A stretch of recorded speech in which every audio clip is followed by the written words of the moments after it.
মানুষের সঙ্গে জনসংযোগ করার পরে সারাটা ভালো।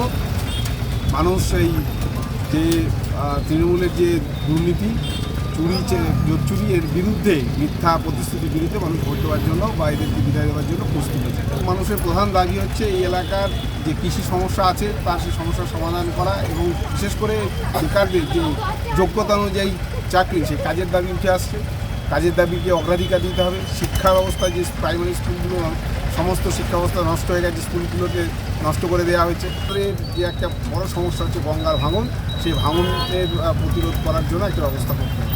এমনি মানুষ এখন তৃণমূলকে প্রত্যাখ্যান করছেন। তৃণমূলের যে প্রার্থী আছেন তিনি বাইরে থেকে এসছেন, সেটা তার ব্যক্তিগত, তাদের দলীয় সিদ্ধান্ত, কিন্তু এখানকার মানুষ তাকে গ্রহণ করছে না। এবং বিজেপি যে প্রার্থী আছেন সেই প্রার্থী যেহেতু আগে তৃণমূল ছিল, পরবর্তীকালে তিনি বিজেপিতে গেছেন, তাই তৃণমূলে বিজেপির যে একটা সাইটিং বোঝাপড়া, সেই বোঝাপড়া তথ্য মানুষের মধ্যে উঠে আসছে।